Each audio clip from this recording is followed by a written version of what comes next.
wir sind jetzt hier bei uns im ziemlichen Süden von Deutschland, in Bayern, in Mittelfranken. Also das ist wieder das krasse Gegenteil von dir im hohen Norden. Wir sind jetzt hier auf einer Höhe von ca. 430 Meter und haben einen Jahresniederschlag von knapp 700 mm. Wir machen am Betrieb jetzt seit 2 bzw. 3 Jahren Direktsaat auf den meisten Flächen. Ein paar Flächen sind noch in der Umstellungsphase, aber das meiste machen wir in Direktsaat. Die Kulturen Mais, Raps, Gerste, Weizen haben wir bisher alles in Direktsaat gemacht. In der Regel klappt es auch ziemlich gut, wie man jetzt da auf dem Bestand sehen kann. Und ja, ich sehe da drin einfach die Zukunft. Ja. Hier sind wir auf dem Direktsaat Weizen. Was für eine Bodenverhältnisse haben wir hier, wenn wir uns da einen kleinen Ausruf hier angucken? Da haben wir jetzt, oder die Bodenzusammensetzung, was haben wir da hier? die Bodenzusammensetzung ist lehmiger Ton oder toniger Lehm. Das kommt immer ein wenig drauf an bei uns von Standort zu Standort. Hier kann es jetzt gerade so ein Wechselstandort sein, wo aber auch ziemlich kalklastig ist, weil bei uns in der Gegend ist von der Entstehung her der Juragestein und es sind eigentlich alle Böden Kalkverwitterungsböden, wo einfach dann ein sehr hohes Kalziumverhältnis oder einen sehr hohen Kalziumgehalt haben. Ja. Und hier stand als Vorfrucht jetzt Raps und da wurde der Weizen dann direkt reingesät. Gerste. Gerste. Die Gerste, ja, genau. Gerste war das, okay. Konnte man eine Veränderung im Boden so über die Zeit sehen? Also 2, 3 Jahre Direktsaat hier am Standort. Wie lange wurde hier schon keine Grundbodenbearbeitung mehr gemacht? Grundbodenbearbeitung 5 bis 6 Jahre jetzt. Okay. Und Minimalbodenbearbeitung jetzt seit 3 Jahren nicht mehr. Okay, ja. Und der Raps und die Gerste hier ist jetzt in Direktsaat bestellt worden. Ja. Und was mir extrem auffällig war, das war vor der Rapsaussaat im Herbst 2022. Da waren bei uns die Böden oben richtig schön mürb. Und wenn ich zum Nachbarn angegangen bin, war der Boden hart. Okay. Wo ich mir da schon gedacht habe, da kann das mit der Direktsaat funktionieren. Ja. Und da habe ich in der Zeit vor der Umstellung schon ganz schön was erreicht, sodass jetzt das erfolgreich funktionieren kann. Ja, wenn man sich hier den Boden anguckt, sieht man eine schöne Durchwurzelung vom Boden. Man sieht hier im Oberboden schön die Regenwurmgänge, eine schöne Porosität. Welche Erfahrungen bezüglich der Befahrbarkeit oder früheren, späteren Befahrbarkeit habt ihr da gemacht? Im Vergleich zu vorher oder auch vergleichbaren Flächen? Ich sag mal, hängt immer irgendwie vom Jahr ab. Aber was man auf jeden Fall merkt, die Befahrbarkeit ist ganz anders gegeben. Die Böden sind wesentlich tragfähiger. Oder im Raps habe ich den letzten Herbst am 30. Dezember Kerb gespritzt. Und da habe ich dann meistens nicht einmal ein dreckiges Rad am Boden gekriegt. Der Boden einfach eine Struktur hat, die wo zusammenhält und dann klebt der auch nicht so an die Räder hin. Ja, das sieht man auch schön, dass man den Boden sieht, dass überall kleine Wurzeln, ob tot oder Wurzelreste drin hängen und den Boden zusammenhalten und für eine gute Struktur sorgen. Welche Erfahrungen bezüglich Pflanzenschutz habt ihr über die letzten Jahre gemacht auf den Flächen oder wie macht ihr den Pflanzenschutz heute? Also was ich auf jeden Fall sagen kann zu unserem Standort, jetzt nicht nur unser Betrieb, sondern alles in der Gegend, es ist extrem arger Fuchsschwanzlastig und der Fuchsschwanz ist eigentlich ein Riesenproblem. Was ich jetzt seit der Direktsaat merke, das Problem ist kein Problem mehr. Okay. Das heißt, wir haben davor im Herbst intensive Behandlung gemacht und im Frühjahr dann nochmal nachgelegt. Und die Probleme waren trotzdem da. Der Fuchsschwanz ist zwar dünner geworden, aber es war immer noch mit drin. Ja. Und jetzt auf die Getreideflächen mit Direktsaat mache ich eine Frühjahrsbehandlung und es ist sauber. Und es ist zwar davor nicht viel da, aber ich weiß dann einfach hinterher, der Acker ist sauber.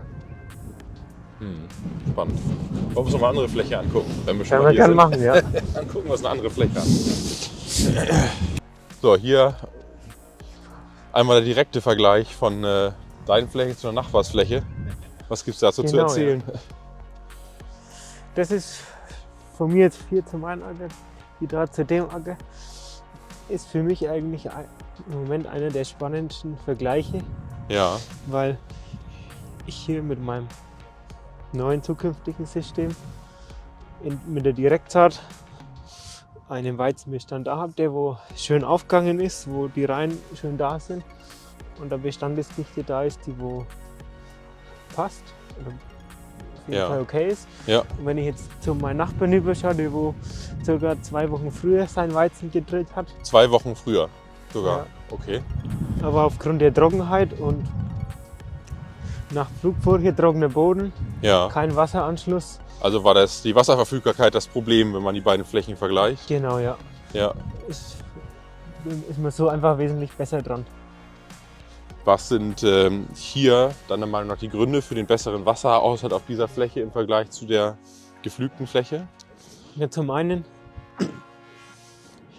war jetzt der 4. davon noch Könnermais, wo der Acker, sieht schon mal, der Boden, wenn geschützt war vor Hitze und vor in bedingter Weise austrocknen. Klar, der Mais hat auch ein Wasser gezogen, aber es ist die pralle Sonne nicht so drauf gebrannt, der ist nie so heiß geworden.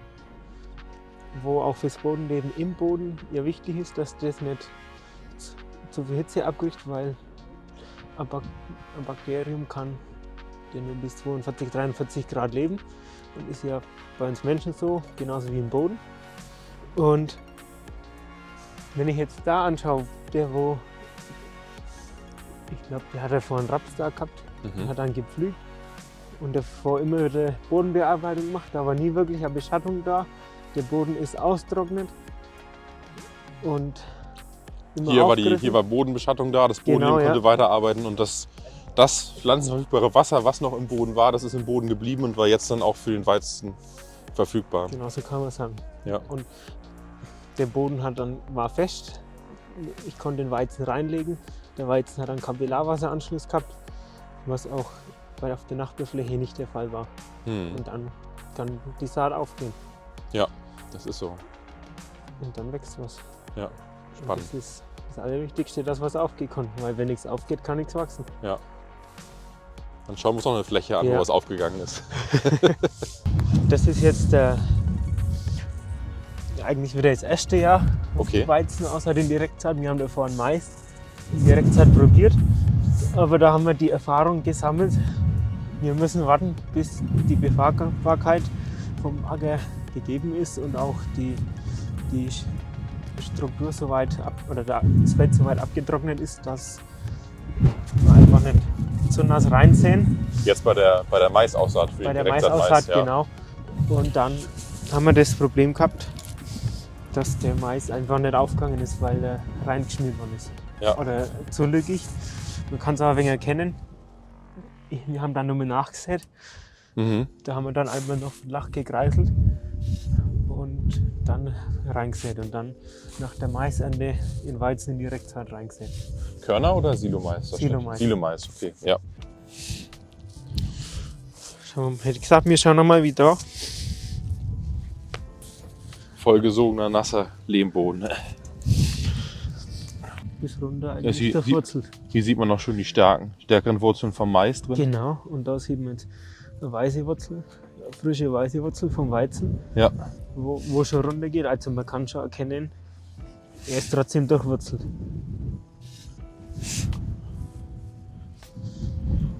Aber im Vergleich zur vorherigen Fläche, wo wir schon von 3 Jahre oder 5 Jahre keine Grundboden waren, sieht man schon deutlich, dass wir weniger Feinwurzeln Ja, haben. auf Also wenn man jeden das Fall. aneinander zieht, sieht man, wenn er bricht, dann bricht er direkt und da sind weniger Wurzeln, die den Boden zusammenhalten. Also man Genau, sieht schon einen Unterschied, wie sich der Boden dann auch entwickelt in der Zeit. Und auch die Porosität ist nicht ganz so nicht im Oberboden doch sehr intensiv. Aber je Da tiefer oben- wir kommen, sieht man, dass es Die nicht. ersten 3-4 Zentimeter ist es richtig schön und umso weiter unten wird es dann umso weniger. Aber das ist ja auch spannend zu sehen, dass man den Unterschied doch deutlich sieht von der Fläche, die 5 Jahre nicht mehr in der Tiefe bearbeitet wurde, Ja. zu der Fläche hier, wo wir jetzt 1 Jahr Direktsaat haben. Genau, man sieht es richtig schön, wie sich das verhält und verändert. Gibt es noch was wir uns angucken wollen oder eine Ja. Erfahrung zu teilen?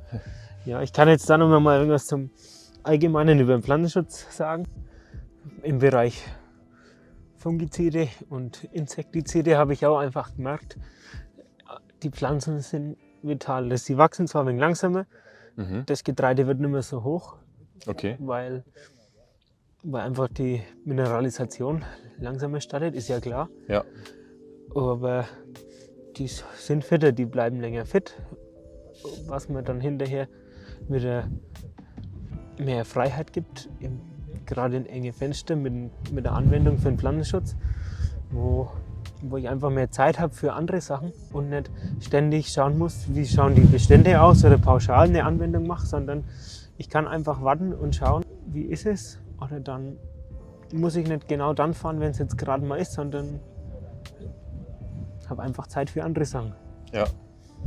Und beim Pflanzenschutz oder im Bereich Pflanzengesundheit setzen wir auch viel auf eine ausgeglichene Ernährung der Pflanzen, wo ich dann Blattsaftanalysen ins Labor schicke und schaue, wie sind die Nährstoffe in der Pflanze. Ist überall genügend vorhanden oder ist vom einen zu viel vorhanden, vom anderen zu wenig? Oder dann, warum ist vom einen zu viel da? Oder wie bringe ich das wieder aus der Pflanze raus? Oder einen Nitratüberschuss zum Beispiel. Über den muss die Pflanze ja wieder abbauen können, sonst beißen die Insekten an. Und dann müssen wir auf die chemische Schiene gehen mit Insektizide. Ja. Oder einfach schauen, dass wir mit Bohr und Calcium zum Beispiel schauen, dass die Pflanze das selber wieder schafft abzuleiten. Und so dann einfach auf die Pflanzen schauen und darauf reagieren, was brauchen die Pflanzen und was fehlt ihnen. Also es geht mehr darum, die Probleme an der Wurzel zu packen und nicht die Symptome zu bekämpfen. Genau. Ja. Und der Ansatz in Verbindung mit der Direktsaat ist, sag ich mal, da ist 1 + 1 dann 3, weil in der Direktsaat kommt sie über den Boden und das andere ist dann der Druck von oben, wo weg ist, und dann sind das so Synergieeffekte, wo einfach sich positiv auswirken. Sehr spannend. Ja, sehr schön, dass du uns hier deine Flächen einmal gezeigt hast. Dann bleibt mir nichts anderes zu sagen als auf eine gute Ernte. Danke. Vielen Dank.